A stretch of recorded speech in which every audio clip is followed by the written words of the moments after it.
mtazamaji, kwa majina naitwa Shukuru, natokea Sema Africa Media.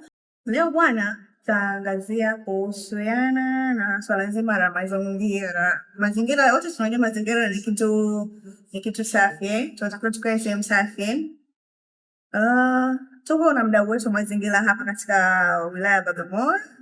Atatuelezea zaidi kuhusiana na mazingira, kipi tufanye, kipi tuepuke ili tutunze mazingira yetu. Kwa namna moja au nyingine ile taka inaweza kukupa uthamani. Kwa nini ninasema hivyo? Mfano, taka za mabaki ya chakula. Taka ya mabaki ya chakula unaweza ukahifadhi vizuri kama zamani watu walivyokuwa wanafanya, unachimbia kwenye shimo, mbolea inakuja kuwa mbolea nzuri kabisa. Unaweza ukaweka kwenye migomba yako, kwenye mboga mboga. Kwa hizi taka za vyakula zinaweza kubadilishwa kuwa mbolea. Lakini vile vile plastiki. Kwa nini tuziache plastiki zinazagaa ovyo? Kati plastiki unaweza kuzitumia kwa matumizi mbalimbali. Moja, wengine wanaweza kutumia kwa ajili ya kupandia maua. Unaweza kutumia pia kwa ajili ya kuhifadhia vimiminika vingine. Mfano mzuri nimetolea mafuta ya kula. Lakini pia plastiki zinaweza kutumika kwa ajili ya decoration, mapambo.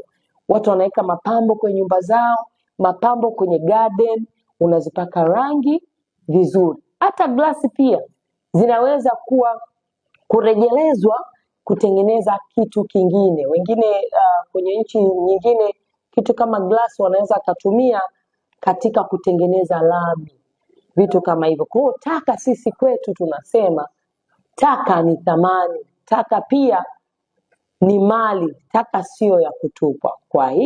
Kwa ufupi, naomba wana Bagamoyo, usafi wa mazingira ni wa kwenu. Tunza mazingira yako, lakini ipe taka thamani unayoidhalisha. Kwa taka yako ile, hakikisha usiitupe ovyo, hakikisha unatenganisha vizuri kwamba hii ni plastiki, anaweza akaja mdau wa plastiki akaichukua. Haya ni mabaki ya chakula, anaweza akaja mdau wa mazingira anayezalisha mbolea kutokana na taka ya chakula. Na tunasema Bagamoyo safi inawezekana. Kwa kufanya vitu hivi vidogo vidogo vinaweza kufanya Bagamoyo yetu sasa kuwa safi na ya kupendeza.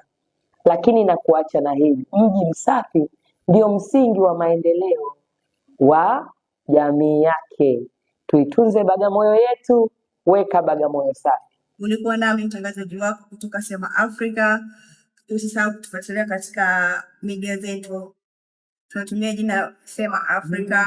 Karibuni sana.